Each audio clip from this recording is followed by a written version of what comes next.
Hey, what's going on? It's Bill Burr, and it's time for the Thursday afternoon, just before Friday, Monday morning podcast, and I'm just checking in on you. I'm just checking in on you. How's it going? How's your Thursday? How's your week? You having a good time out there? You getting ready to eat your fucking face off? Hey, well, here's a good one for you. You know you're going to eat like an absolute pig on Thanksgiving. You know you're going to eat all the leftovers and all that crap. You know you're going to drink your face off the Wednesday before Thanksgiving, going out there, right? Trying to meet some ladies, right? Going back to your hometown. You know you're going to do all of that crap as I adjust the windscreen here on the microphone. You know you're going to do all that shit. So why not? Why not before? Why not now? Just you do cardio every fucking day. Giant salad, right? You got a giant salad with the protein somewhere in your fucking day, lunch or dinner. Why don't you do that right up until Thanksgiving? You know? And right through the Thanksgiving weekend. Why don't you just do that every day? Say, I'm going to get on that fucking motherfucking elliptical and knock out a half hour. Why don't you do that instead of eating yourself into a food coma? And then you're going to have all that sugar and salt in you. And you know what? You're going to be thinking, I should work out. And all that fucking stuff is going to be sitting on your brain going, no, I don't want to. Working out is hard. Sitting here becoming a fat fuck is easy. Yes, it is easy. Anything worth something in life is difficult. Come on, guys. What are we doing here, huh? Aren't we fat enough? How much longer, America, are we going to sit here and gloat how much poisonous food? We have more poisonous food than any other nation on the planet. You know? How much longer? It's not even really poison. I think most of it, now that I'm starting to watch these things on nutrition, is how they just had the whole thing upside down, and the whole food pyramid was created by a guy who didn't know shit about food, who went to fucking Italy post-World War II, where they lost to a bunch of goddamn nerds. Italy lost that. They lined up with fucking A-star over there, right? Adolf Hitler, right? They lined up with him and they lost. So he went over to a fucking war-torn country, post-war, right? Everybody was fucking broke, so everyone was skinny, and he equated it to their fucking diet and started talking about how you want to eat a bunch of carbohydrates. Like these fucking guys who lost the goddamn war. And I'll tell you, something like that. I don't know. I'll post a video. But all I know is like, yeah, all of that stuff is like the devil. I still cannot get my head around the fact that I can eat this much meat. I still don't. I think, I guess as my mother always said, everything in moderation, as she would yell across the room, right? So I guess that's what you want to do. So I'm going to do what the fuck I always do. I do a ton of goddamn cardio, and I stop eating around 5 o'clock, 6 o'clock, and then I just crush the waters. One of the meals is a fucking salad. That's what I do. All right? That's how I lose weight. I don't sit around blaming society or the fucking industry I'm in, right? As I'm eating a fucking candied apple. Like a lot of these fucking people out there that have just given in to their sugar salt coma and then want you to sit there and accept their defeat rather than standing up and giving them a halftime fucking speech. You know? Grabbing them by the back of their hair and pulling it out of that bowl of fucking peanut and fucking chocolate M&Ms and getting right in their grill like Bobby Knight used to, poking them in the chest, talking to them about their transition game between one meal to another. That's what's happening out there, right? This fucking country's getting soft. It's getting soft. Everybody's a goddamn fucking victim. Everybody has a fucking excuse, right? And everybody's letting them get away with it, going like, now. All right? It's not the potato chips' fault. It's your fault, all right? You control your hands. Stop telling your hands to go into the bag, all right?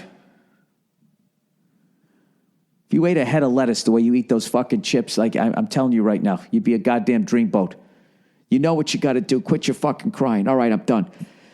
You know what song is in my head when I was just talking? I'm in the middle of a radio tour right now, promoting my dates in Albuquerque And in Arizona, I don't know where the hell I'm going to be in Arizona, Tucson or some shit. And then I got Hollywood, Florida, and I have Orlando, Florida. Well, I will be going to the Orlando Magic game, the last team I need to see, pro team that I need to see in the state of Florida. Plus, I've seen the Miami Hurricanes and the Florida Gators. What's left, you ask? The Florida State Seminoles. You know? And if Central Florida keeps making noise, I got to go down there eventually, right? I don't know. I guess what's left is to fucking try to swim Lake Okeechobee, whatever the hell it is, and try not to get eaten by an alligator or maybe the python that ate the fucking alligator. I don't pretend to understand these things. I don't try to pretend to understand what Florida is. But whatever. I was just in the middle of this radio tour, and I was joking around with this fucking guy that was interviewing me, and somehow we started singing that song, Brandy. Remember that song, Brandy? Was a fucking bitch, and that ba-boo-doo-doo, and her pussy itched, but she sat there hitting on a pirate, and he never would commit to her. That's such a sad song when you really listen to the fucking lyrics. It's like, she sounds like such a nice woman. Why doesn't she get out of that fucking bar and stop talking to those whalers, whatever the hell she's talking to? Their job takes them out to sea. I did one cruise ship in my entire career. I have never been further away from anything that I knew or loved in my life. You know, people go on cruises to get rid of their spouse. You know, when they went through with the marriage that they didn't want to be in. And rather than just looking at everybody just saying, I don't want to do this, and just let everybody pelt you with the wedding cake. Next thing you know, you're laying in your little fucking cabin on a cruise ship going like, all right, so I'll tell her I'm going to take a picture of her, and oh my God, it's just the shit that people do. Happens to guys too. People fall overboard in those things. Why am I talking about cruise ships? I don't even know why. Oh yeah, so why would this woman commit to these fucking people? You know? They always make it out like she's the victim. I think what really happened was, I think Brandy didn't want a relationship. You know? Maybe that's what it was. I just feel like for me... All right, so I'm 91 days into not drinking. I'm in overtime right now. The movie is wrapped. I'm basically done with my gigs for this year. I'm chilling out. I'm getting into the holiday spirit. Old Billy the Baker's going to rear his ugly head. I think I'm going to make a blueberry pie this year. You know? I'm going to deep fry a fucking turkey, but my wife won't let me buy the apparatus. Why can't we just order one? I don't know. Because it's not as fun. There's not that sense of satisfaction knowing that somebody else made the fucking turkey. What kind of man am I? I'm going to have somebody else cook my fucking turkey. I mean, doesn't that sound borderline filthy? That's like something, if you whispered it in a woman's ear at work, I mean, you'd have a fucking problem. Hey, will you deep fry my turkey for me? The fuck did you just say to me? All right. I don't know. But, you know, I'm getting to this point that I'm starting to understand, like, there's this weird balance you have to have when you're married. You have to say exactly what the fuck you're thinking. You have to be honest with your partner while totally agreeing with everything that they say. I haven't figured it out yet. You know? Hey, me and some friends are going to brunch. Do you want to go? No, I don't. Why? Because it's always crowded. It's always crowded. You go down there, you got to stand there, then you're standing outside waiting for them to fucking call your name. And then when they finally call your name, you're sitting there eating as all these other people are eyeballing your plate, breathing down your fucking neck from across the room. It's like the food version of playing golf. Is there anything worse than playing golf and you got those goddamn borderline pros that are playing right behind you? And you just see them just fucking like 80 yards away, like throwing their hands up like, Jesus Christ, how many fucking attempts do you need? It's that same kind of pressure. It's just like, just fucking play through. Eat through, buddy. You want to sit down and order? I'll fucking pick my plate up. I don't know. Somewhere in there I was being honest with my wife. So you don't want to go to brunch with me? Don't you like me anymore? It's like, lady, I married you. I'm paying all the bills. Okay, what more? This whole thing crumbles over some fucking eggs that I don't want to go down and get. We got eggs in the fridge, sweetheart. Why don't you bring your friends over here? They'll sit out on the back porch. Because we want to get dressed up. We want to go out and look cute. And have other women resent us for how cute we are. Look at those bitches over there being cute. I'm so fucking mad at them. All right, so now that I'm back, I ordered the NHL and the NBA package as of yesterday. I watched my first NHL game wire to wire yesterday. Bruins versus the Anaheim Ducks. And if you were rooting for the Bruins, what a fucking stinkeroo. I know we're really banged up on that type of thing, but Jesus Christ. The one problem the Boston Bruins have had ever since they decided to blow up the team is we lack that fucking power forward. That person that is on the ice that everybody else has to be like, oh, fuck, keep your head on a goddamn swivel. So-and-so's out there. Every team, if you want to compete in the NHL, you got to have that. It's like a fucking great white shark just swimming around. Everybody's just hoping the thing just got done eating. You know what I mean? And you're always keeping an eye out. Where the fuck is that thing? You know those great white sharks, they just swim so goddamn slowly until, pow, they fucking turn it on. Next thing you know, you got fucking 90 rows of teeth coming at you, right? You're all drunk, swimming naked out to a buoy, whatever the fuck it is you're doing at the beginning of Jaws. We don't have that ever since we got rid of Lucic. And I don't think that those people I'm going to go out on a limb and say those guys are very few and far between. We got to have our guy. Who's our enforcer? I don't even know. And I looked at the Celtics roster, as I mentioned. It's like I knew everybody on the Celtics, and now I know like three of them. They got rid of everybody, but I heard they're playing great, and I believe they have a game tonight, so I'm going to watch that. And I also want to say the Bruins are playing back-to-back down here. I think they're playing the Kings. These are always brutal games. Bruins always come out here and fucking lose. I can't believe the Kings, it took them so goddamn long to win this many games. All these years, everybody comes down here and wants to just party in Hollywood and try to fuck a movie star. That's what everybody's doing, right? So then they come to the game all hungover, right? Smelling like the flavor of the month, whoever the fuck they just banged. And then they go in there and they just walk through the game and they get their fucking asses kicked. This is what happens every goddamn time. But at least you can go down to Anaheim and beat the Ducks, right? The equally injured Ducks, but we couldn't get it done.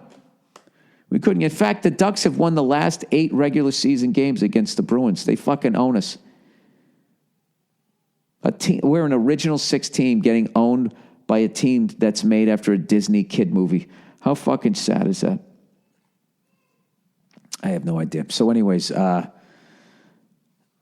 just going to keep going with this streak. I'm going to get to at least 100 days and then see how I feel. But if I go through the end of the year, I'll have 4 solid months that I didn't drink. So that's like a third of the year, which for most people would be good. But if you saw the level with which I abused alcohol, just slapping it all over the room, I would feel better if that number was up around 6. But as I've mentioned, I'm turning 50 next year, and I'm going to be I'm going Sting in my 50s.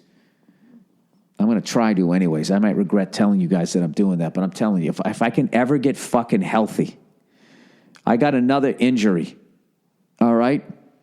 Listen to this. I did Inside the NFL, which you can watch this week on Showtime, right? And I'm doing the show. I'm having a great time. Oh, you know what's fucking hilarious? I was in the green room, and I walk in, and Ray Lewis is there. And I start telling him how I scalped a ticket to go to a Ravens game. I've told this story before. I scalped a ticket, and I go in, and I sit down. I'm like, holy shit, I could like announce the game from where I'm sitting. And I'm like, this is one of the best scalp tickets I ever got for a great price. And all of a sudden, the security guy just goes, excuse me, sir? I've been saying that for about, half hour. Is that your seat? Do you have a ticket for that? And I go, yeah, it is. And he goes, oh, great. Could you come out to the aisle for a second? So I came, I looked at my ticket. He goes, yeah, that is your seat. Where did you get this ticket? And I was like, I scalped it outside. He goes, oh, okay, I understand. Can you just come down the stairs for a second? So I come down the stairs. Now there's another security person. Now there's 2 security people. Can you describe the person that you bought this ticket off of? I'm like, I don't know. You had a shirt? I don't know what's going on. They go, no, it's just, we just have some questions. Can you walk down this aisle? Can you come like underneath? So now we're underneath the thing. And I finally just say to the guy, I go, look, can you quit kicking me out of this stadium 10 feet at a time? What's going on here? And then the guy goes, well, these were stolen. These are season tickets, and they were stolen out of one of our season ticket holders' mailboxes. So this is a stolen ticket. I go, oh, so what? So I'm screwing. They go, no. Well, we're going to try to see if, we can get you another ticket, blah, blah, blah. And they will get me all the way downstairs. Now I'm right next to the side door. And I go, can you get me another ticket? They're like, yeah, unfortunately not. And then they just kick me out. The whole thing was they didn't want me to flip out and scream and yell in front of everybody. The fucking NFL is just, they're such cunts. God forbid there's an issue, right? So I'm telling the guys there the story. They're all laughing. So I went out and I scalped them. I actually was so mad that I was getting kicked out that I said the fucking scalper was a tall, skinny white dude. It was actually a short black guy. And I don't even know why I did that. I was just so fucking mad. I didn't want to help anybody out. So I went back outside, scalped another ticket. I paid even more money. Now I'm sitting in the lower deck. And I said, yeah. And I go, that, and they're all laughing, listening to the story. And I go, yeah, that's the game that it was against Cleveland. That was the game where that dude on the Browns ran for like 300 yards and set the rushing record. And all of a sudden, Ray Lewis he dropped his head a little bit and he just starts staring at me. And I'm laughing. I'm going, sorry, man, that guy put up like 295 yards. He goes, what are you talking about? I go, didn't he run? And then he goes, he goes, no. He goes, that was our guy. I forget he said the guy's name. He goes, he ran for like 295. And I said, I'm sorry, my bad. Then I laughed. I go, Jesus Christ, dude, you were fucking looking at me. You went all Full Metal Jacket. And everyone just started laughing. Dude, Ray Lewis is like the fucking coolest guy ever.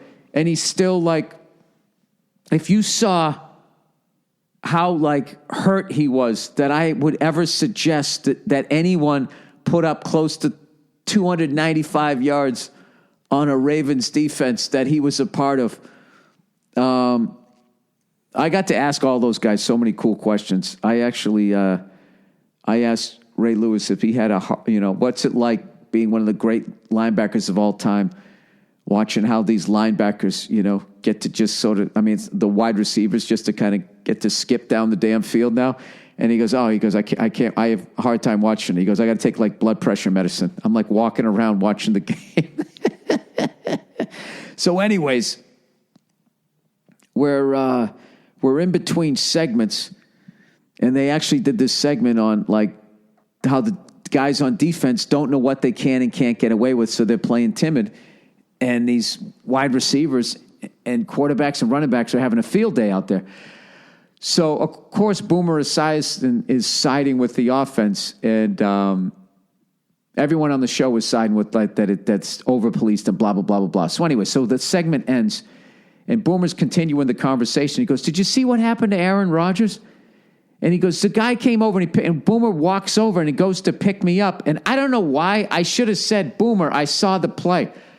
So he goes to pick me up. When you go to pick somebody up, what you do is you pull them in towards you and you put the pressure of you lifting them up across their back. He didn't. He tried to pick me up from my sides and like crush my rib cage. And you just heard something pop on my right side. And he goes, oh shit. And he put me down and I go, I don't know why. I just go, I think that was my back. And he goes, really? It sounded like your ribs. And I knew instantly that he fucked me up. I don't know what the fuck he did to my obliques. It's not like some lifelong shit, you know what I mean? I'm not a millennial. I'm not going to sue anybody. This is just like 4 days Epsom salt bath.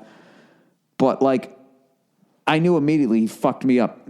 And if somehow somebody sends this to him, I want him to know that when I sit here, it doesn't hurt. But I drove my car down in alley yesterday trying to like beat this traffic. And it had all these potholes, so like the suspension was rocking back and forth. So I was going side to side, and I had to use my obliques. I was just going down the alley going like,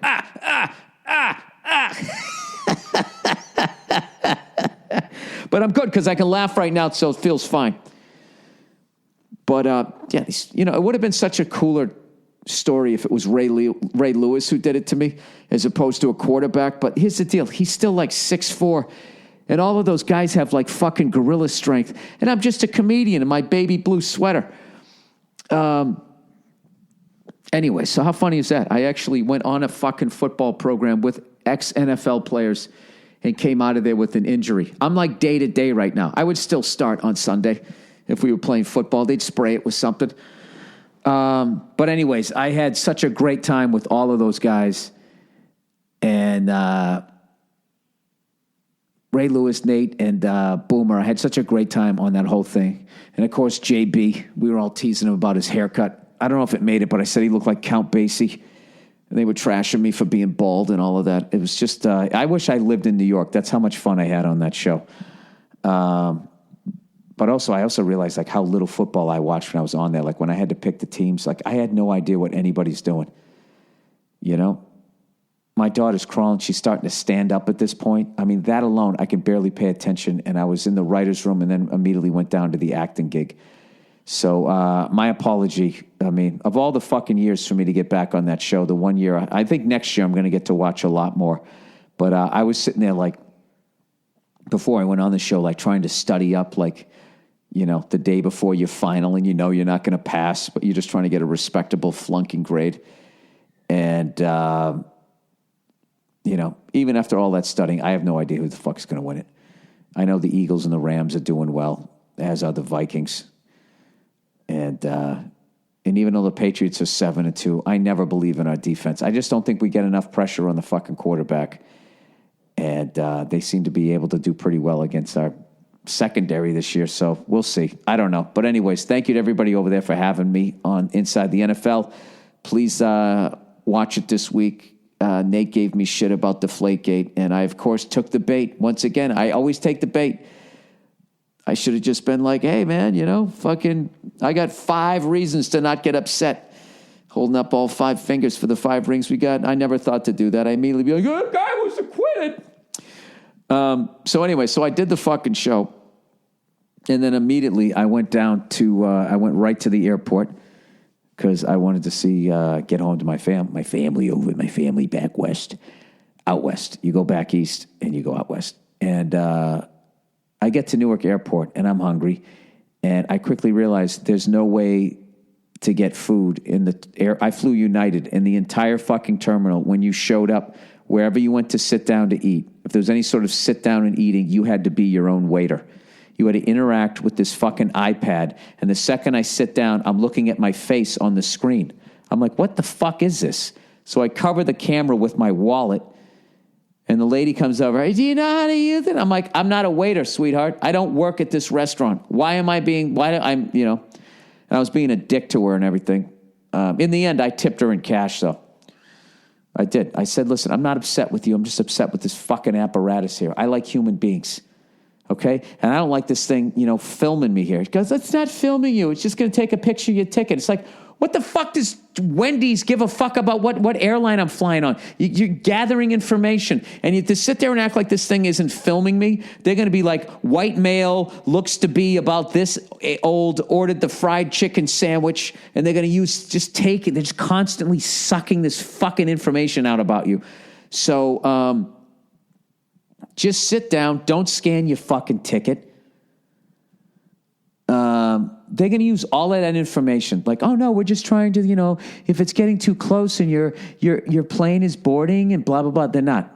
That's what they're doing on one side. But on the other side, they're figuring out what race, what sex, what you ordered, where you live, how you're dressed, all of this fucking information so you can get bombarded with even more fucking, I don't know, even more advertising. However, if you just committed a murder and you think that, you know, by them filming you there and that's a good alibi, then by all means don't cover it. But I don't know. The whole thing is fucking annoying to me. And next time I go to Newark Airport, I'm just going to make sure I eat before I get there because this guy, this freckled cunt, he ain't playing ball. All right? And with that, let me read some advertising before the next person calls me here.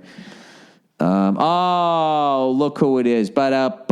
MeUndies. Stop taking my picture on an iPad. MeUndies. I'm not happy. I'm fucking mad. Why am I working for your fucking joint? Who gives a fuck? I don't know. I don't even fucking know. I'm sorry. I just tapped out of that thing. Lately, I've just been picking words that I can't rhyme them. Joint. I don't fucking work here. That's my point. Bring a lady out here to take my order and explain what the fuck I'm doing. I'm not a millennial. No, you can't have my social security number. All right, MeUndies, everybody. MeUndies, let me tell you about MeUndies, the only underwear that makes for an amazing gift. MeUndies is soft, flexible, like the whore up the street, and three times softer than cotton. MeUndies makes the perfect gift. You know what they should come out with? Horse muzzle underwear. You know what I mean? Soft as a horse muzzle up against your privates. MeUndies makes the perfect gift. It's the goddamn holidays. This year, don't give underwear. Give MeUndies. This holiday season, to get your exclusive 20% off the softest underwear and socks you will ever wear, free shipping and 100% satisfaction guarantee, go to MeUndies.com/Burr. That's MeUndies.com/Burr. Oh, well, look at this. We only have one more left. We only got one more left. Saucy, everybody. Meow. Everyone at some point has wished they could just have a beer, wine, or liquor delivered.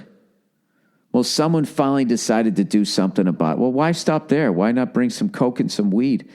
Introducing Saucy. Meow. The alcohol delivery app. Saucy delivers your favorite wine, beer, and liquor right to your door on demand. It's Uber for alcohol. Did you wake up face down, still wearing the clothes from last night and have too big a headache, but you can still reach for the phone? And you want a little hair of the dog. Saucy is the app for you. Now, if you're in Los Angeles, San Francisco, Chicago, San Diego, or Sacramento, your Saucy order will arrive at your door in 30 minutes or less, ready to drink. For the rest of us, Saucy will deliver beer, wine, and liquor. Wine and liquorto, your door. I don't know what the fuck copy this is. In 2 days or less, nationwide. Hey, guys, get your Thanksgiving order in now. There are no premiums, no delivery fees, no running to the store. If you got the Saucy app, you've got a fully stocked bar on your phone. And for a limited time, you can get $15 off when you download the Saucy app and enter promo code Burr. That's the Saucy app, spelled SAUCEY, and enter promo code Burr for $15 off. Get the Saucy app today. Use promo code Burr. All right. Ow! Oh, fuck. There you go. See that? I had to sit up, and I was on my side. Fuck, I already got a missed call. Okay, I got to get back to this radio tour. All right, that's the Thursday afternoon. Just checking in. Oh, no, that was from 30 minutes ago. I think I'm good. Just checking in on your fucking podcast here. What else? I got another 2 minutes here, don't I? I got another 2 minutes, unless somebody fucking calls me here. What else? What else is there to talk about? Oh, I'm going to go to my little studio space and play my drums today for the first time in I think 3 weeks. Going to see if I remember how to do it, but I've been hitting the practice pad pretty hard. Getting back to taking some lessons. I'm going to be that fucking guy. This is what I want. This is what I want to be able to do on drums. All right. If I hear it, I want to be able to play it. And then my technique, I want to not even have to think about it and have my forearms. Everything's nice and relaxed, sitting up straight. Just one of those fucking guys. And then I can actually see, if I actually have any sort of talent for the goddamn instrument. That is my goal in 2018. All right. And that's it. Okay, somebody's going to be calling me any second here, and I'm going to have to promote one of my gigs. Oh, I know what. I got to tell you. I'm doing a gig for Puerto Rico. Ho! I'm doing a gig for Puerto Rico. The Monday before Thanksgiving at the Laugh Factory down in Long Beach. Okay, this is a very important gig because what happened out there was devastated, and our president just brought paper towels. That's all that happened. Let me see if I can get you this information here. Where is my account? I haven't tweeted that much, have I? Profile. I go to the profile. I scroll down. It won't let me, of course. Tweets. How do I find out? I click on my picture. I slide over. Okay, here we go. Scrolling down. Bill Burr. Where's the shit that I tweeted? I don't know. I'll get you all the information. As far as, no, wait, I'll look up Corinne's shit here. Hang on one second. Hang out. Just fucking relax. All right, here we go. All right, Monday, November 20th. Hey, look who's here. What's up, buddy? Please don't touch my laptop. How you doing? Monday, November 20th. I'm doing a benefit for the people of Puerto Rico. All the information will be on my website. And here's the next phone call. All right. I was looking at my daughter and I almost said to you guys, I love you guys to death. No, I need to say to you guys, go F yourselves. I love my daughter to death. Look at you, old cutie. All right. Enjoy the music. I'll check in on you on Thursday. No, this is Thursday. I'll see you Monday. All right. Bye.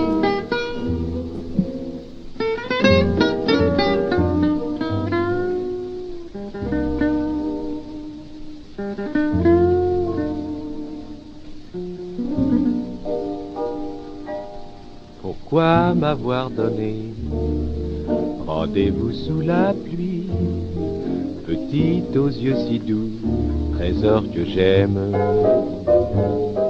tout seul comme un idiot. Hey, what's going on? It's Bill Burr, and it is the Monday Morning Podcast for Monday, November 16th, 2009.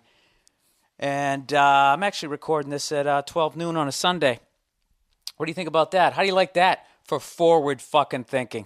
You like that? I anticipated that Monday was coming on Sunday, and I got the fucking thing out of the way. So right now, you're listening to it in your little cubicle. Oh my God, he actually got it done on time. It's so exciting. I fucking hate my job. It's fucking 9 in the morning. My boss is a cunt. And I get to listen to this and act like I'm looking at spreadsheets. There you go. I finally did it. Every once in a while, I come through for the people on the East Coast.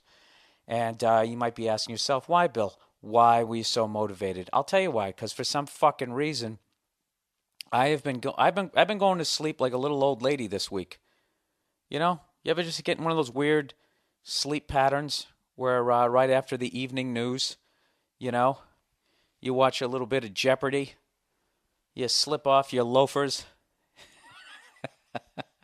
you sit there on the Davenport. Trying to think of some fucking old people terms here. I don't know, and I've been going to bed like at 9:30, 10, and then I've been getting up at 6 in the morning like a farmer. You know, like a farmer. I just said that because I know there's farmers out there probably listening to this. Actually, we get up at 4 in the morning and we fucking... Really? Good for you. What time do you go to bed? You know, it all fucking works out, doesn't it? Speaking of farmers, I actually saw Food Inc. this week because some... podcast listener, I wanted to say that real close, podcast listener recommended it. And the classic give and take here of the Monday Morning Podcast. I learn a little thing, you learn a little thing. I say, fuck you, everybody laughs. Somebody told me to rent that documentary, Food Inc. And let me tell you, it was very, very interesting. Very interesting to see where the food comes from and what exactly goes on to the food before the food gets to my table. And which is why this morning I got up so early to go to a farmer's market. I wanted to go where the local guys make it, you know, where they let the chickens run free before they murder them.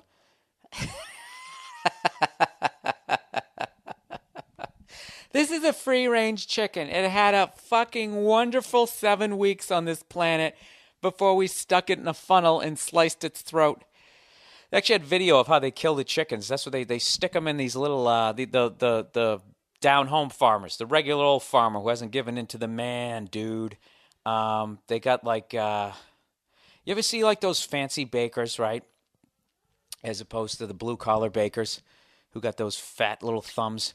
The fancy bakers, when they go to make one of those cakes for some fancy fucking douchebag who's probably a slumlord, right? You know, when they go to put the frosting on, you know that little fucking reverse trumpet thing that they use? Why am I going so far? Look, do you remember, you ever see back in the day the original football games when they're like, rah, rah, sis, boom, bah, and they were yelling through that little fucking funnel thing. It had a handle on it. I know you guys know what I'm talking about. Well, they have those. And they have like the part, you know, the part where you yell into? That would be like, Jesus, how can I explain this?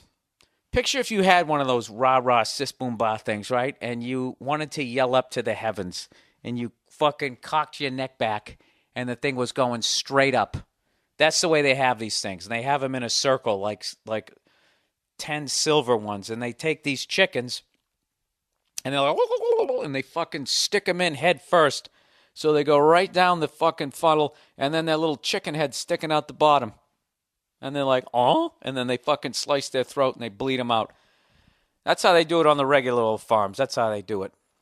And the other ones, more industrial ones, they don't quite do it that way. So watch out, Food Inc.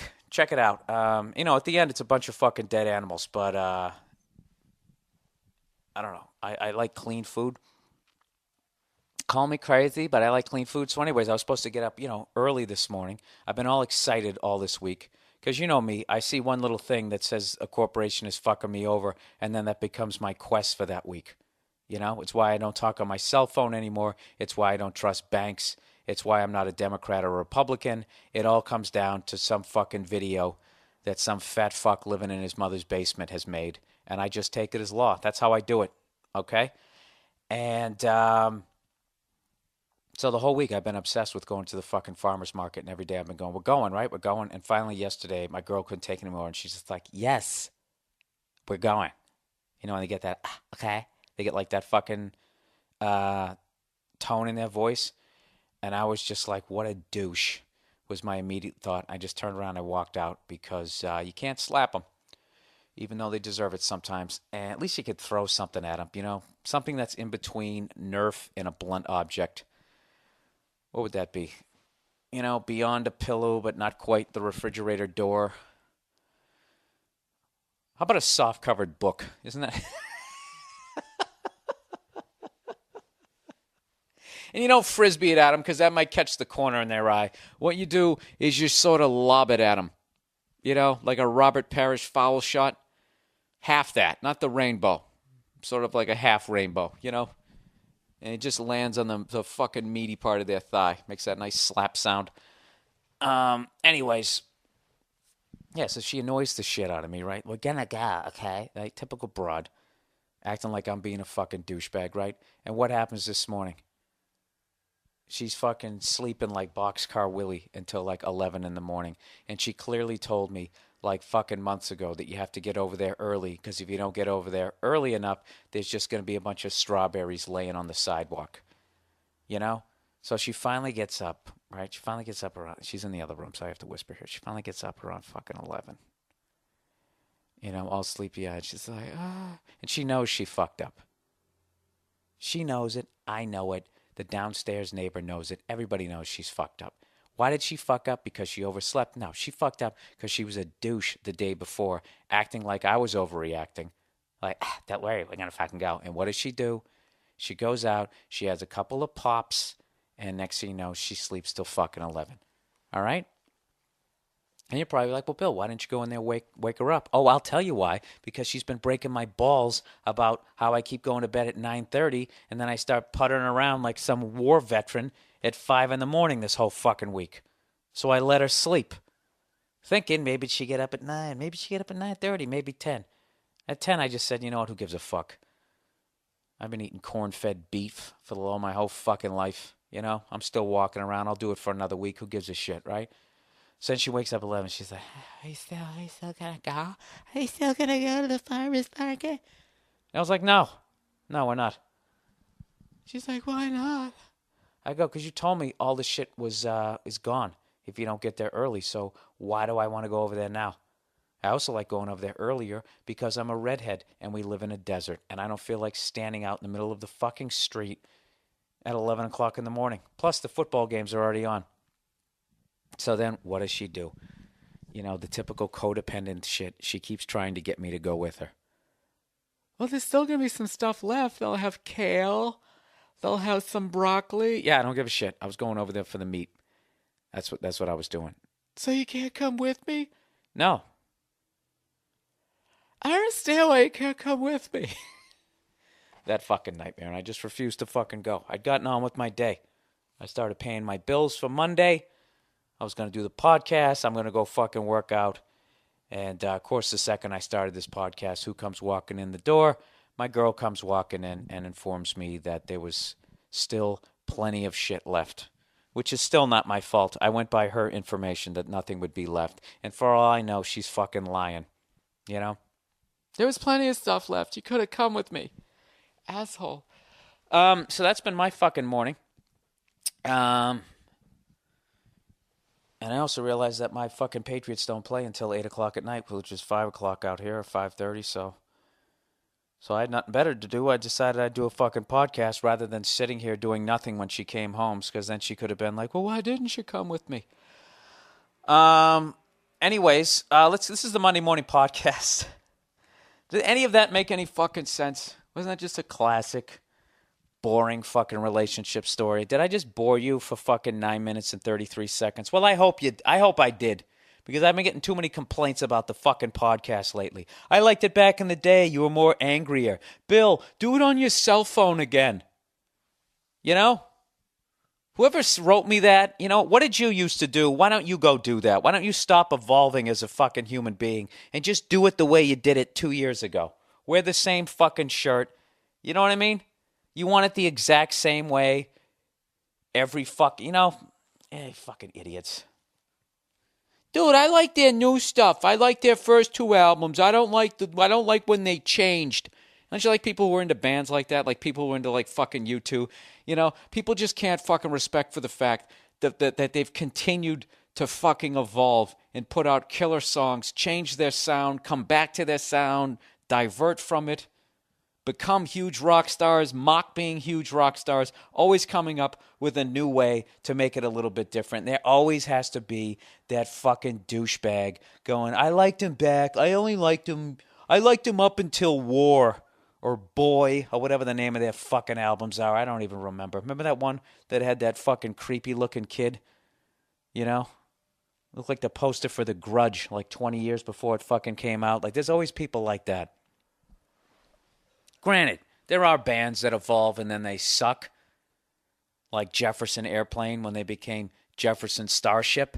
But I challenge you to find anything in the U2 catalog that comes anywhere near sucking to the level of We Built This City on Rock and Roll. That is one of the worst everything. You know, that like when they show some of the worst dictators. And I'm really trying to avoid to say Adolf Hitler because he's become like the hacky reference when you talk about evil, you know. And I really think that guy is, in a lot of ways, overrated when you look at his number of kills versus Stalin's. Okay, I've talked about this before. Stalin has 20 million confirmed kills. Okay, that's fucking like what? 14 million more. 14 million more than Hitler.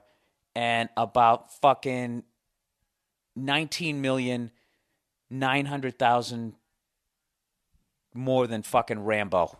Okay? You know what? That's my thing. That's gonna be my contribution to conversation in fucking dinner parties. You know? I'm gonna start going to those, by the way. I'm gonna get a smoking jacket and all that. And when people go like, oh my God, he's like the next Hitler. And I mean, no, he's the next Stalin. Who's that? I don't know who the fuck that. Of course you don't, you dumb fuck. You probably don't even know what Hitler did. Do you? Are you just fucking spouting the shit out the way I do every week on the podcast, you dumb fuck? Speaking of which, this is a new part of the podcast. It's just the Bill's dumb quote of the week. I had a bunch of people correct me on something that I have been saying for years. I used the expression, I said, for all extensive purposes. And somebody wrote, for all extensive purposes, it's not, you don't say it that way, and you don't say it the way most other people say, all intensive purposes. It's actually for all intents and purposes. You like that? Most people say for all intensive purposes when they fuck it up. Bill Burr took it to a whole new level of stupid and said for all extensive purposes. I do that all the time. I say, there's something else I say. It has to do with, what the fuck is at the beginning of your college year when you're a freshman? Jesus, my memory is just fucking shot. I used to always work those things as a stand-up comic. You'd come in, it'd be like the first, Why do I keep thinking salutation? That's not what it is. I know it begins with an S, though. This happens to me like 20 times a day. Is there some sort of fish that I can be eating to help me with this? I used to do the gigs every year, the beginning of the year, incoming freshman gigs. You'd come in and they'd be sitting there with their parents, and my college agent would be like, Billy, we got a gig for you. The parents are gonna be there, so make sure you don't say fuck. God damn it, I forget. But whatever. I used to fuck that word up all the time. So whatever. So I learned something. It's for all intents and purposes. I used to say pillow instead of pillow. Pello. I'm a fucking moron. And I don't know why you guys, you know what, you assholes, I know why you listen to me. You listen to me because my level of stupidity makes you feel better about yourself, doesn't it? Huh? What does that say about you? You fucking whores. See how I got out of that? By trying to blame you? That's a technique I use in my arguing. But it wasn't all bad. I got some thanks last week from a woman. It said, Bill, you were wondering if there are any... Oh, Jesus Christ. I copied and pasted the wrong one here. This isn't from a woman. Listen to this. Bill, you were wondering if there are any Jews that listen to your podcast. There are Jews who listen to your podcast. I am one of them, and in fact, an Orthodox Jew. I'm not Hasidic. I'm not a Hasidic Jew, but it's the same thing without the curls. Dude, that's bullshit. There's got to be something more than that. I know you just made a joke there. What is the difference between an Orthodox Jew and a Hasidic Jew? I know I could fucking Google that right now and get some other moron's fucking... I'm not saying you're a moron, but you know what I mean? Just get some moron's version of what that is. What was the name of that place I used to go to down on 9th Avenue? It was a Best Electronics store in fucking New York. JR's. Something like that. It was like a block over from Madison Square Garden. Now, those guys, are those guys Orthodox Jews or are they Hasidic Jews? I don't know what they were, but they were the shit. They knew about everything, and they had great prices. And they weren't open on Sundays, and I respected that, you know? Somebody's still doing it the Little House in the Prairie way, observing the Sabbath. That's one of the worst things that we've done as a culture as far as getting away from religion is we got away from a fucking day off, you know? This is how old I am. I remember when fucking malls and all that shit were closed on Sundays. You couldn't buy liquor. Is that still true? Can you still not buy liquor? You couldn't buy beer. You couldn't fucking do anything. You just had to sit there and think about why God was going to send you to hell. You know? But at least you weren't working. Do you guys remember that Little House in the Prairie episode where fucking Michael Landon was busting his ass all week and then they had to go to church on Sunday and he was so fucking tired he fell asleep in his church clothes and the mother looked at him and he's like, should I wake him up? And she's like, no, he's sleeping like an angel. God wouldn't want me to bring him to church. He should. This is a day of rest. He's resting like the Lord after 6 days of creating the universe. So the bitch goes to church. She goes to church, and when she comes back, this asshole woke up from his little slumber, and he was outside with an ox, and he was plowing the fields again. And oh, did she get mad at him. She really got mad at him. And then that little girl skipped down the hill, and she fell into some shrubs. And that was the end of it. And that was another episode of Little House in the Prairie. Let's continue on with the Orthodox Jewish person's email. Because last week I was talking about a beanie. Is that offensive or whatever? He said, I wanted to let you know that there is essentially the yarmulke. And yes, there is an R in there. But it's sort of silent. Is a skull cap as opposed to a beanie, which you were sort of confused about. Sort of confused. You're being nice here. Calling it a beanie should not insult anyone. It's almost the same thing. What does the Pope wear? Technically, it's called... I can't even read what that... Zucchetto? Zucchetto? Also means skull cap. The real meaning of the yarmulke is Yar, fear of, Makah, the king. And it signifies that there is someone up above and that we are limited moral beings. Well, what do you mean it's... Okay. Doesn't it really signify that there's someone above that you should be scared shit of? and that we're limited. That's the thing that I never liked about organized religion is the bully factor. It's just like, why is this? How is God already mad at me? I'm 6 years old. You know what I mean?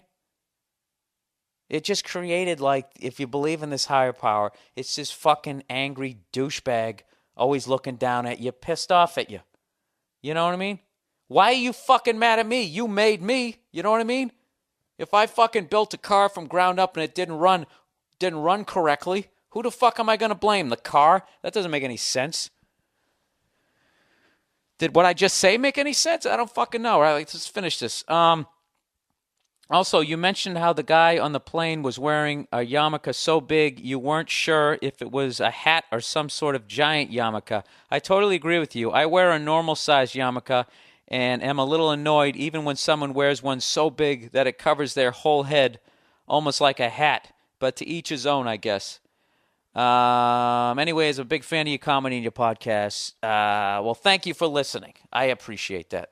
You know what? I actually have a theory on those big-time yarmulkes. I think that is that's the poor man's toupee after a while. Because if you're going bald in the back, you start to lose it in the back like I am. A yarmulke is great because it buys you another 3 years of people not knowing that you're losing your hair. See, a lot of people don't realize that Sammy Davis Jr. was actually losing a little bit of his afro, and that's why he converted to Judaism. A lot of people thought it was a show business move, but it wasn't. He was going bald. You heard it here first. So now I'm fascinated. What is the difference between an Orthodox Jewish person and a Hasidic Jew? What is the difference? And also, do you believe in an afterlife? Do you believe that God is mad at you? What other Catholic shit that I learned? Can you eat a cheeseburger on Friday?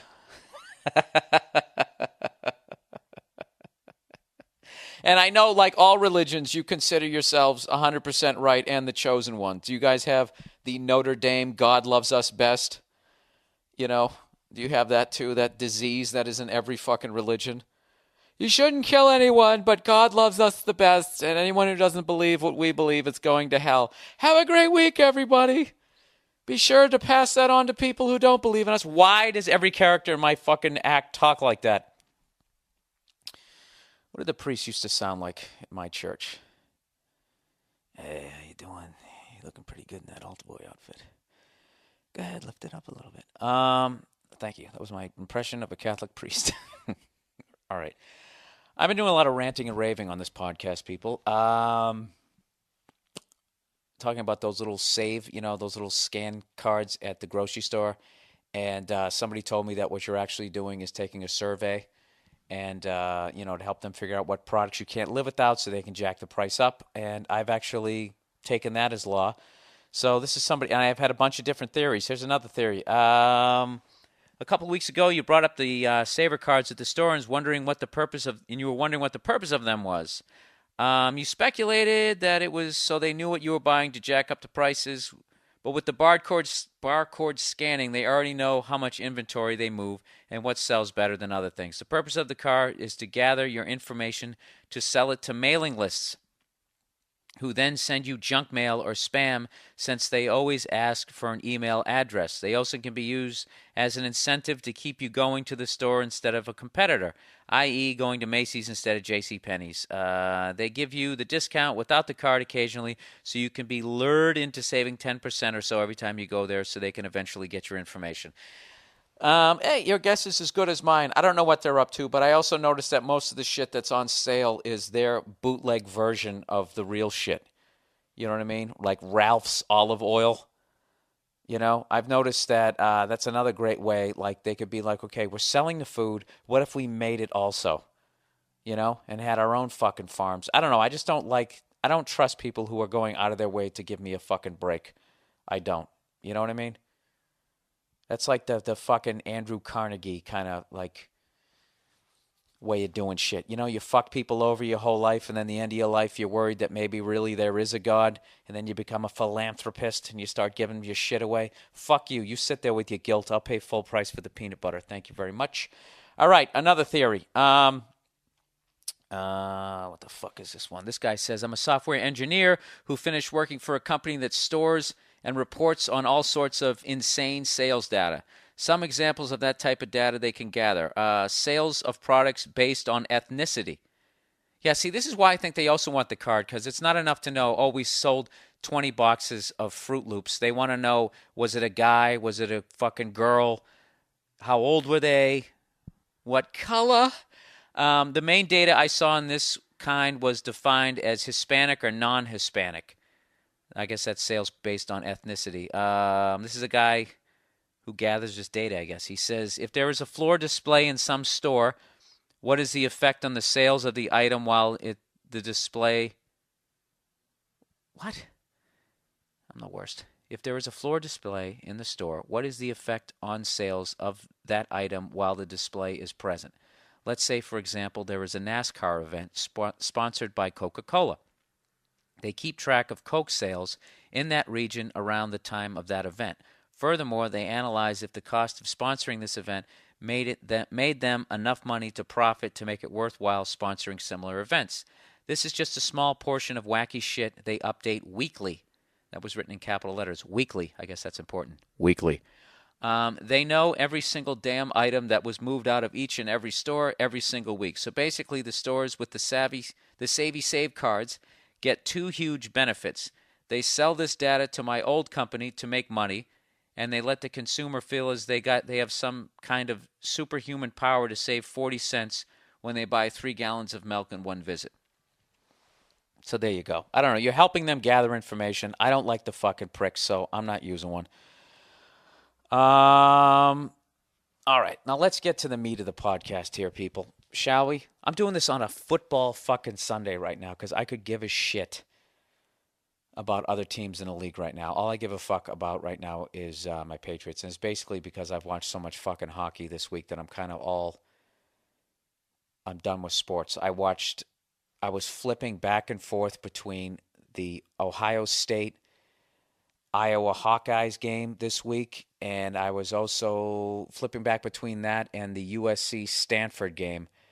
And Jesus Christ, how about a moment of silence for the fucking fans of the USC Trojans who went out to see? I mean, that was a fucking ass raping you guys took, you know?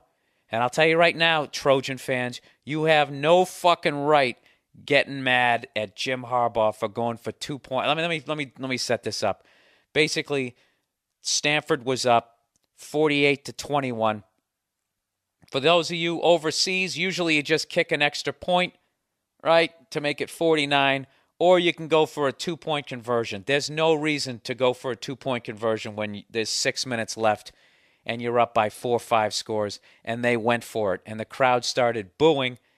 And, you know, you got to understand, you guys, USC, for the last 5 years, you have been raping everyone in the Pac-10. You bent them over. I mean, how many times did you guys score 50, 60 points? Sent the other team crying on their little team bus, sent them home crying, right? Well, what goes around comes around.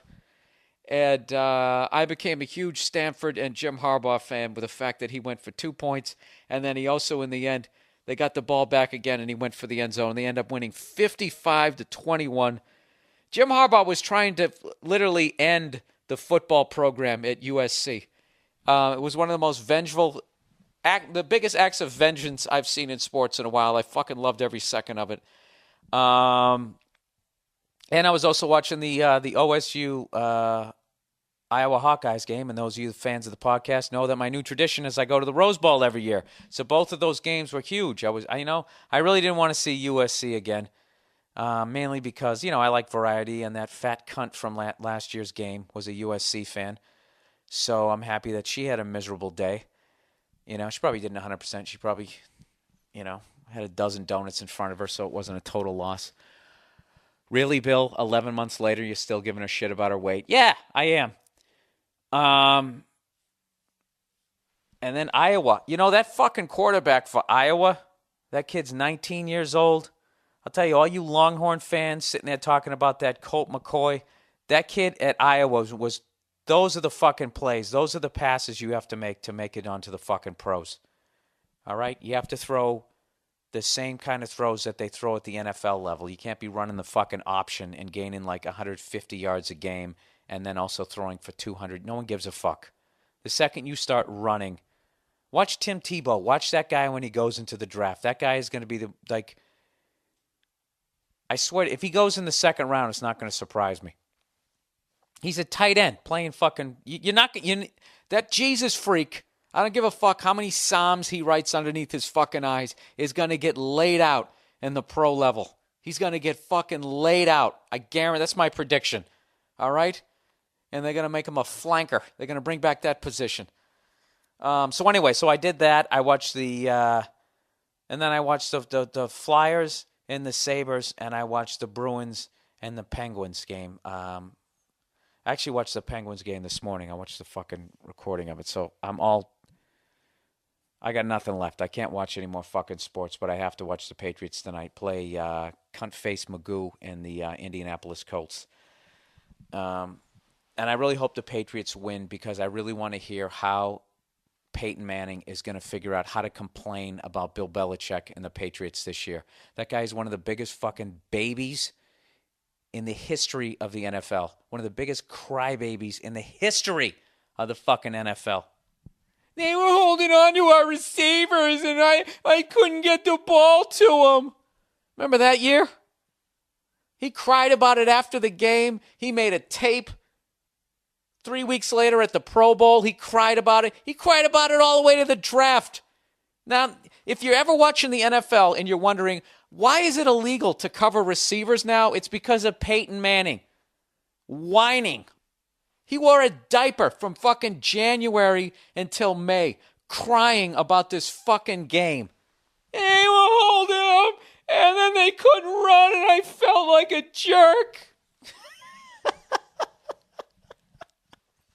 And then what happens? They make this rule where basically you can't cover a receiver, and the very next year he goes out. Not only does he break Dan Marino's touchdown record, he shatters it, a record that had been around for 20 years. You know how it had been around for 20 years? I'll tell you why. Because you could cover receivers, and Dan Marino was the shit. That's why. Dan Marino owns every fucking passing record out there, except Brett Favre decided to play till he was 50, you know? Jesus Christ, if Dan Marino played till he was 50, you never would have, and you couldn't cover receivers, that guy would have fucking thrown 90 touchdowns. And I hated the guy, Patriots fan. He used to kill us all the time. And people still give the guy shit because he never won a Super Bowl. What was he supposed to do, tackle people too? You fucking morons. The guy never had a running back. Dan Marino's the greatest quarterback that ever fucking played the game. The guy was a beast.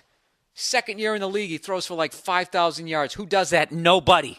Nobody does that, okay? So this half-retarded Frankenstein is coming in, his big Frankenstein fucking head. He's coming in there to play the Patriots today. And I don't know what's going to happen. You know what's great is I'm recording this before the game happened.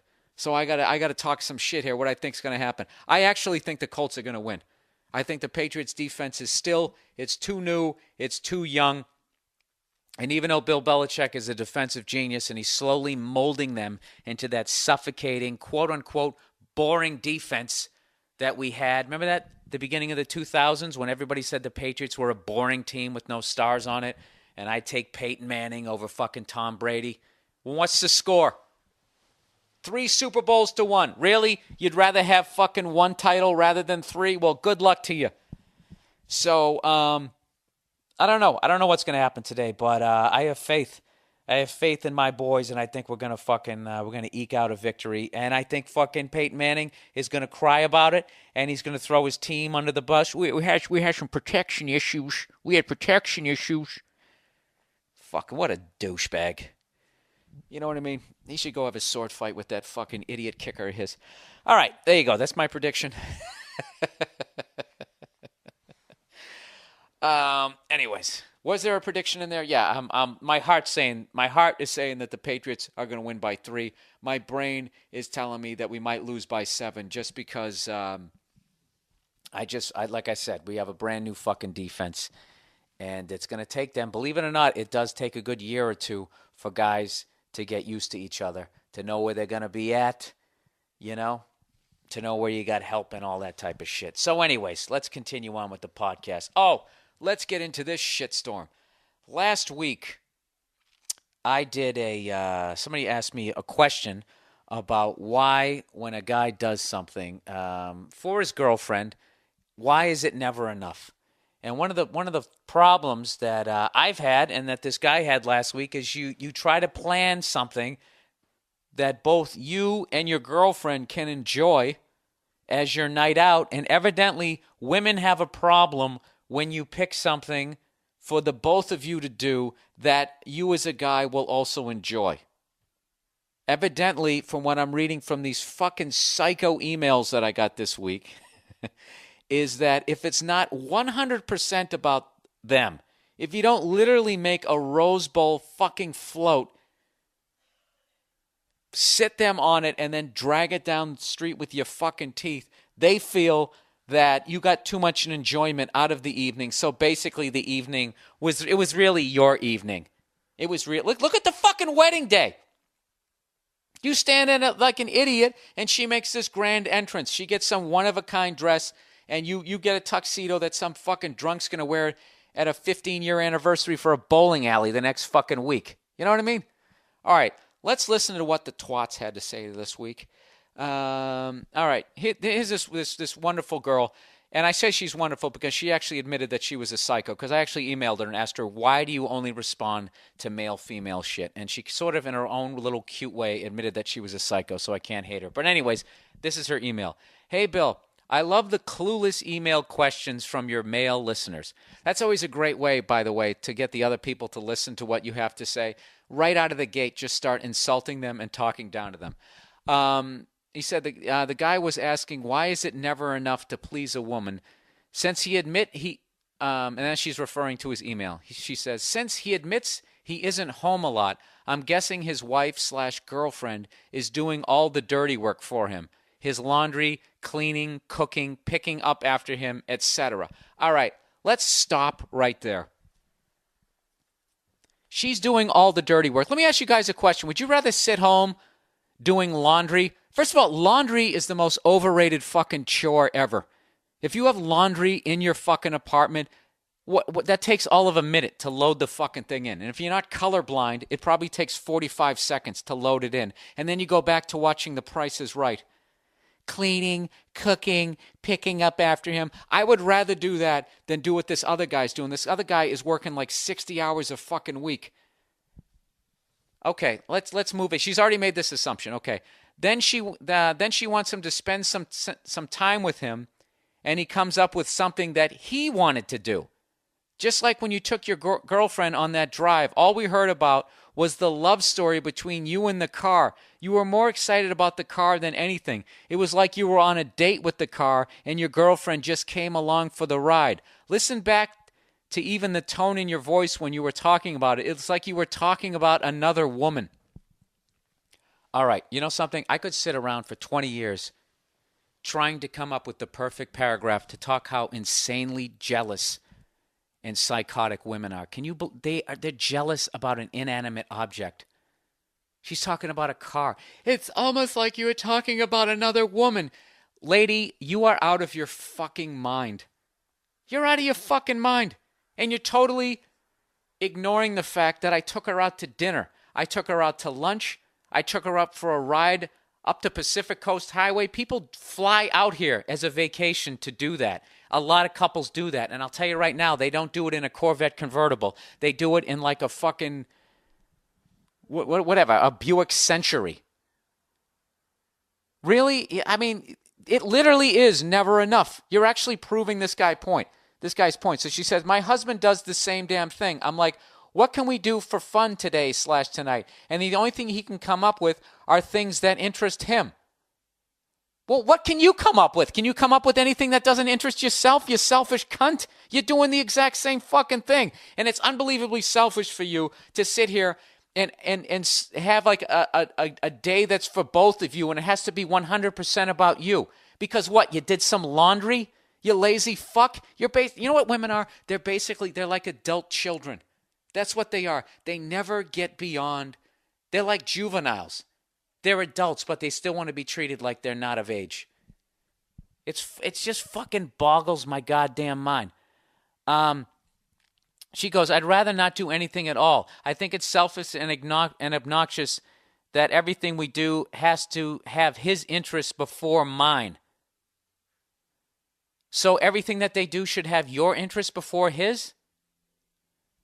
You're these fucking broads. They're out. See, this is my thing. This is why you should never get married. You should never be in a fucking relationship. You shouldn't, because they just constantly fucking hack away at your goddamn knees, and their idea of a relationship is that you do everything that they want to do. And right now, they're sitting there shaking their heads. They're going, no, no. Even the girl who wrote that's probably saying no. And there's a bunch of other women going like, I'm not like that. I'm not like that. I went to a ping pong convention. They always come up with some stupid ass fucking example. And at the end of the fucking day, you have to do everything that they do. You have to do what the fuck they want to do, or else they get mad. Okay? And that, my friend, is when jerking off comes into play. Because when you really break it down, what's the worst thing that they're going to do to you? They're not going to fuck you for a few days. Okay? And I got to be honest with you. Once you rub one out, who gives a fuck? And you have to have that clarity when your nuts are full. Do you know what I mean? Am I sounding like a fucking maniac here? I know I am. But you got to hear what this other woman wrote. And of course I don't have it in front of me because I'm an idiot. Where the fuck is it? All right. I am writing to comment on the why it is never enough discussion on your last episode. I'll start by saying that the guy that wrote in, and to a slightly lesser extent you, come off as total douches. Let me explain my view of the writer's situation. Oh, I guess the guy who sent the email. And yes, I am one of those manipulative, selfish creatures known as women. Yeah, you are. What, you called yourself out on it? Now was I supposed to like read that and be like, wow, I really am too harsh on women? See, you're like trying to manipulate me with your fucking bullshit already. Okay, here we go. I don't remember the names, so I'll call him Bob and his wife Sally. Bob neglects Sally. A huge fuck up on Bob's part. Now let's get back to the detail here. He's neglecting her. What is he? Is he out at the bar chasing other women? This guy is out working his fucking ass off. This is the thing that women don't understand. What they don't understand is, this is, maybe I'm being a moron again, or a douche, as this lady says. I think a lot of women don't understand what it takes to be successful. What it takes is sacrifice. And in your 20s, you have to work your fucking ass off. That's what I did for 5 years. My first 5 years in this fucking business, I had no girlfriend. I had no social life. I had nothing. All I was doing shows and fucking rubbing one out. That's what the fuck I did every goddamn day. I went to work. I was writing jokes at work, and at night I got in a piece of shit car, and I would sometimes drive to another fucking state. And you know why I had no girlfriend during that time? Because none of them could understand what I had to do to get where I am today. All of them were giving me shit. You're doing stand-up again tonight? Do you realize how many Richard Pryors are fucking working at a Home Depot or Jimi Hendrix because they hooked up with the wrong fucking twat who talked them out of their goddamn dream because they didn't want to hear it, because they said you needed some sort of responsibility. This fucking guy is doing the right thing, and she's calling him selfish. He's at work busting his ass trying to get ahead. So when he's 40, he's not a fucking loser. And and they all want the fucking house. They all want it fucking yesterday, but they don't want to get through the bullshit of it. They don't want to go through the bullshit of it where you actually have to not see him for a little while because he's out working. So anyways, huge fuck up on his part to be busting his goddamn ass. So he says, Bob decides to make it up to her by taking her to see your live show. She says, which is awesome. And a dinner, which is pretty standard. This is how out of control women are. She's getting a free fucking meal. And they're so spoiled as a sex that she describes a free fucking meal as standard.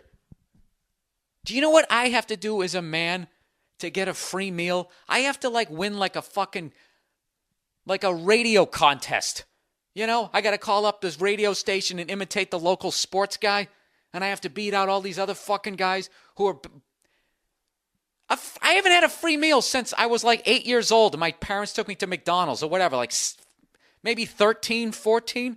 Women are so fucking spoiled that This guy is busting his ass at work. That's viewed as selfish. He's buying this girl a free dinner, and it's viewed as standard. They're out of their fucking mind. So anyway, she goes, Sally basically tells her friends, who may or may not know, that Bob has been fucking up. Once again, Bob is fucking up because he's busting his ass at work. So when they're 40, they're going to be on easy street. He's fucking up right now. These same bitches who make you fucking, not chase your dream, leave you when you're 38 because you're a fucking loser. Right? All right. I love generalizing. It really gets these twats, cunt hairs in a fucking... I can't even finish that sentence. That was so evil. All right, let's plow ahead. Who may or may not know that Bob has been fucking up, that this night out is not what she had in mind, but she is taking what she can get, playing the victim. Oh, the poor baby. She's taking what she got, a free meal. She's just taking what she can get. And she's getting a show. To come out to my show, one of the best fucking comedians in the country. You like that? I'm talking shit. It's football Sunday. And plus I'm reading the Ric Flair. The best comic on the biggest hill. Bob gets upset and determines that no one has ever or will ever be able to please any female. Code for why should he even make an effort to make his wife happy in their marriage. That's not code for that. That's how you read into it. You've never met Bob. You've made all kinds of assumptions here. Poor Bob. Bob's douchery becomes crystal clear when he says something to the effect of, "This whole night out was supposed to be about her." This is classic male privilege wankery. But I realize this is hard for you and Bob to see, so I'm here to help. I'll try to make it simple. When you piss off your wife, bringing her along to a show you already wanted to go to and that she is only mildly interested in, then being a little scrotum about it when is underwhelmed by the fact that you are actually making an effort to go out with her, which is what you should have been doing as a matter of course, is not the way to go. Oh my God. I mean, the arrogance in this. I love people who are arrogant and they're calling you out for being arrogant. Bringing her to a show. Do you understand? I'm going to stop being a jerk here because maybe I can actually convince a couple women. Do you understand what it takes? Actually, I've been generalizing. There are women out there who understand what it takes to become successful. And I guarantee you most of them are not in relationships. And they have a difficult time being in relationships. Because the guy they're with wants to go home and play fucking footsie or wants her around. And doesn't understand that these are the years where she has to bust her ass to get where the fuck she's going to be.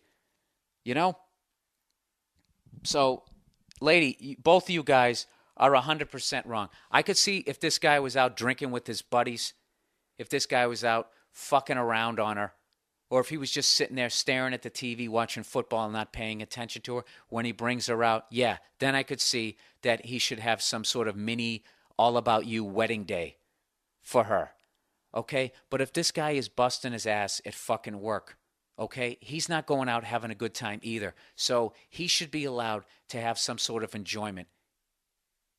You understand? He should be able to enjoy some of the day, some of the night also. And this is another thing that you haven't even brought up. How much of the rent do you think he's fucking paying?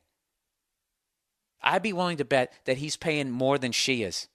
A lot of guys are in that situation too, when you get this, the adult child version of a fucking woman. I'm telling you. You women, I'm telling you, the two who wrote in, you're way out of line on this one. I'm not even trying to be funny right now. You're 100% in the fucking wrong here. You're being selfish, beyond fucking selfish. This guy is at work. He's busting his ass trying to get ahead. Do you think this guy wants to fucking work 60 hours a week? Nobody dreams about doing that. Why do you think he's doing that? He's trying to become successful. So the next time like I said, if this guy had been fucking around, or if this guy had been sitting there watching, sports and not paying attention to you and hadn't given you a compliment since you could fucking remember, yeah, then I could understand. You know what I mean? Taking you to the whatever the fuck you wanted to go to. But for you to sit there and this guy spends his hard-earned fucking money, takes you out to dinner, okay? Which you got to understand is not standard. Okay? And how fucking spoiled are you that you think that is standard? I got the fucking hiccups here. I'm so goddamn upset. You guys are 100% wrong. And if any of you broads out there want to try to come out and support these two girls, I mean, go for it, because I don't see how they're wrong. This guy did nothing wrong. He took her out to go see a show. It's just, you know what it is? Stand-up comedy is not respected. It isn't. If he took you out to see a Broadway show or a fucking musical or I guess that's the same thing. I don't know what. I guess if he took you out for dinner and a movie. I love how like guys always have to show some sort of imagination. It's standard. It was just imagination. We like surprises. And it's like, when was the last time your girl actually showed any fucking imagination when they got you a shirt? You know?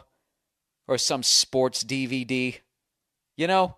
Do they ever really show any sort of fucking imagination? I'll tell you who does. My girl. She actually showed some imagination. One year. When I first met her, I was playing drums, you know?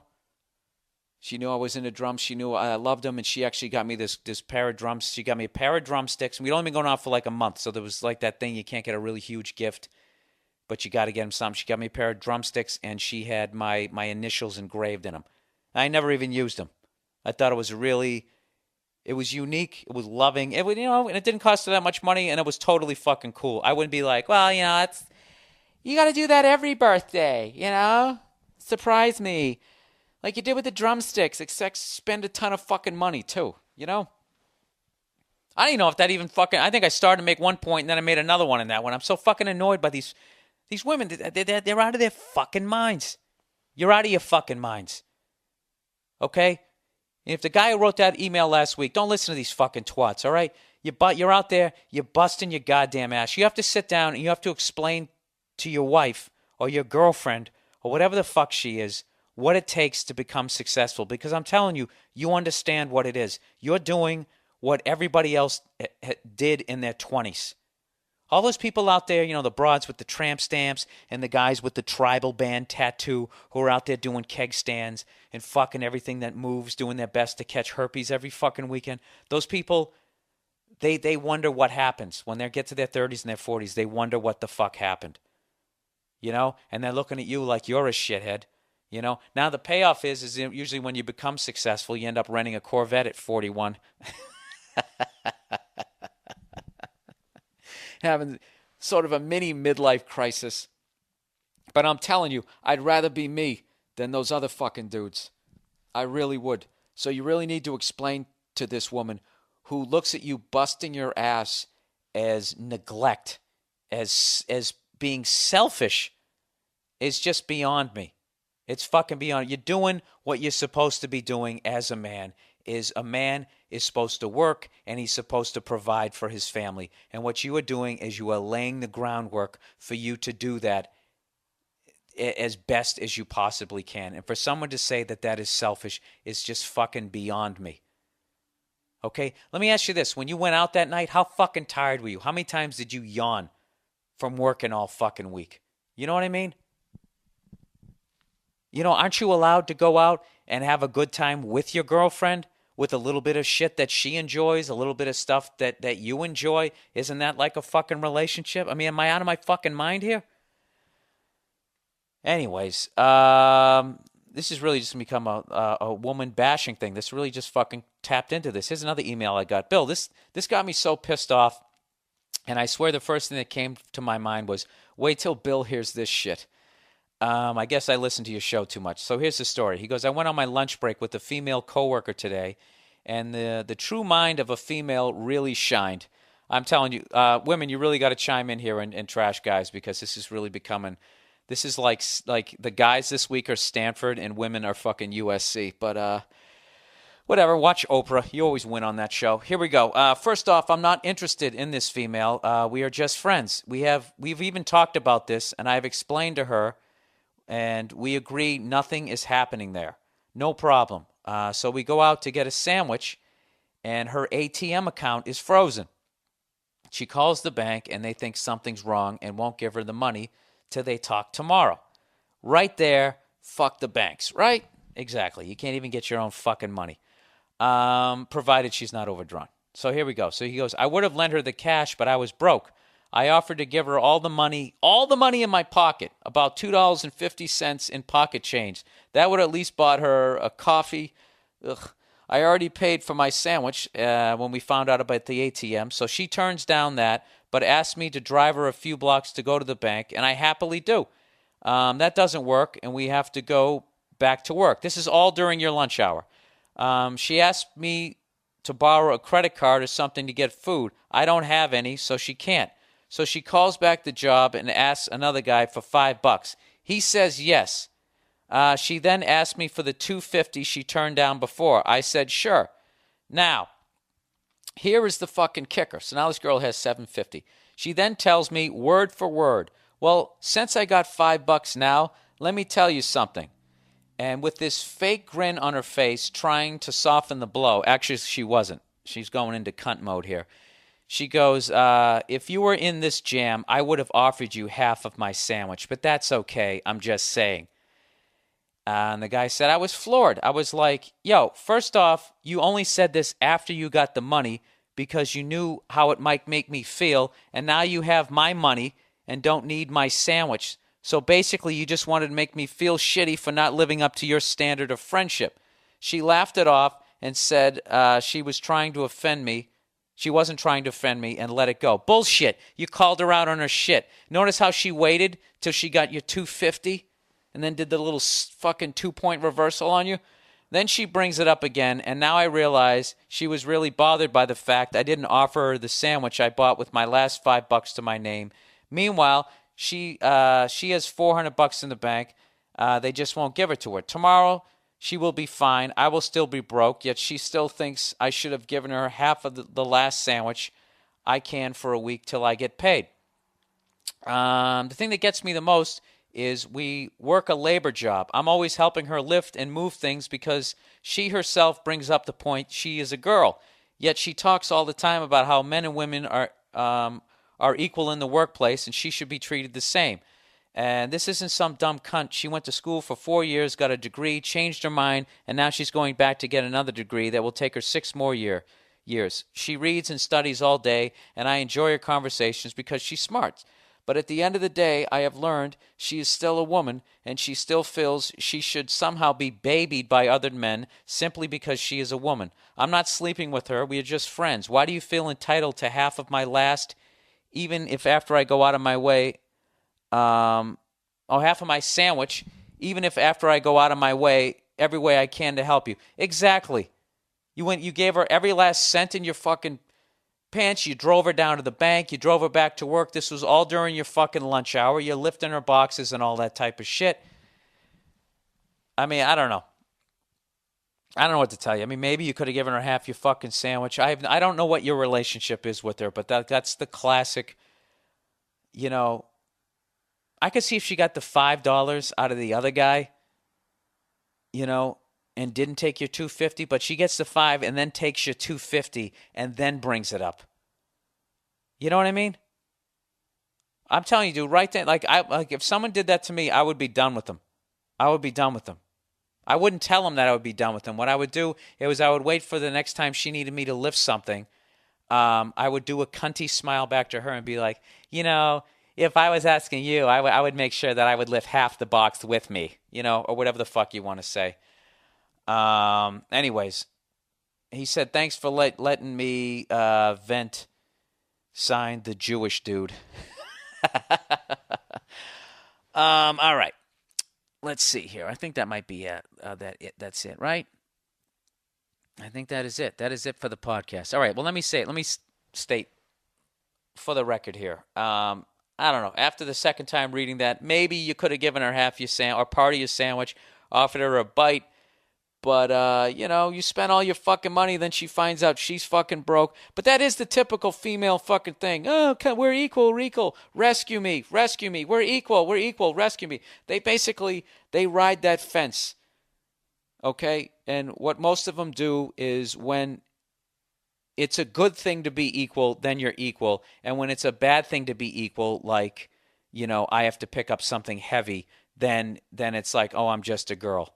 Or dinner comes along and the check comes along, then I'm a female. You should be a gentleman. I did a bit about this a long fucking time ago. So basically, they can't. What are they doing that's wrong there? They're just trying to manipulate the situation to their advantage. All you have to do as a guy, just be conscious of it and call them out on their shit. You should have asked for your $250 back. And when she said no, you should have demonstrated your strength as a man, tipped her upside down, and shook it out of her. That's it. That's it for the Monday morning podcast. That was kind of dark. That was kind of evil. It was kind of ugly. And I anticipate a lot of emails, but that's how the podcast goes sometimes. And I know it wasn't on a cell phone, but go fuck yourself. That's how I'm doing them. That's how I'm going to continue doing them. If you don't like it, fucking go listen to the old ones. Go listen to the old ones, you pricks. This week I'm going to be at the Improv in Tempe, Arizona. All right? I'm going to be there on Thursday, Friday, and Saturday. And there's been a little switcheroo on my schedule. I was supposed to be going to Seattle. To play Giggles Comedy Club. But unfortunately, that comedy club does not advertise.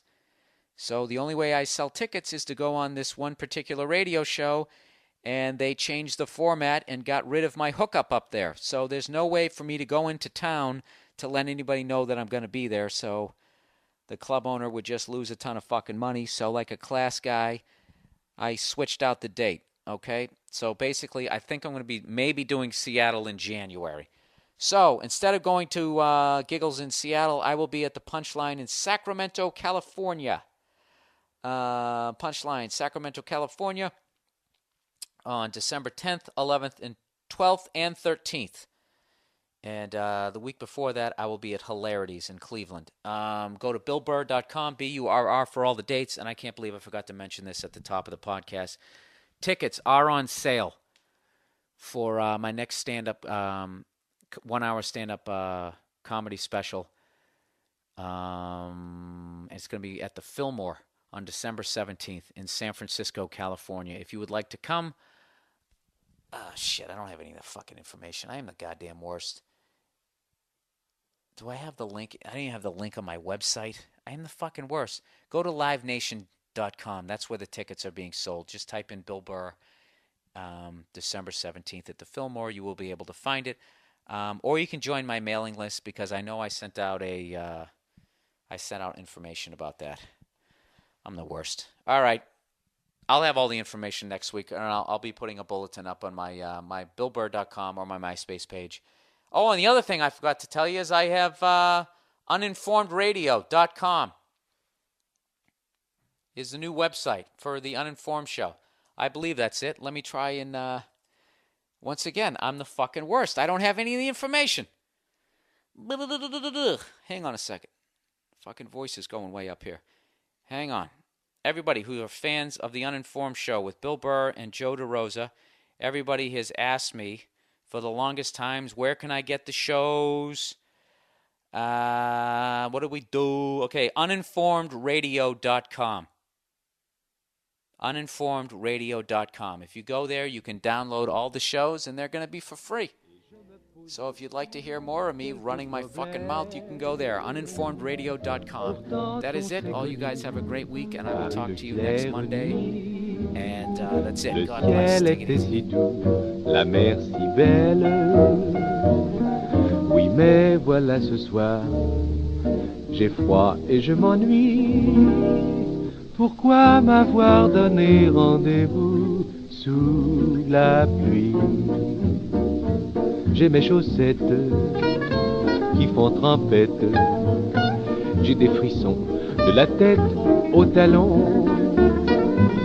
Et dans la brume, j'attrape un rhume. Combien de garçons sont-ils morts de cette façon?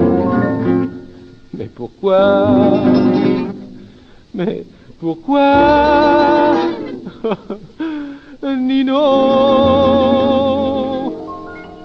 pourquoi m'avoir donné rendez-vous sous la pluie? Petite aux yeux si doux, trésor que j'aime. Tout seul comme un idiot, j'attends là et je m'ennuie. Et je me pose aussi quelques problèmes. Pourtant on s'est connus par une claire nuit. Dans tout le casino, c'était la fête. Pourquoi m'avoir dit oui, tout en baissant la tête? Pourquoi m'avoir donné rendez-vous sous la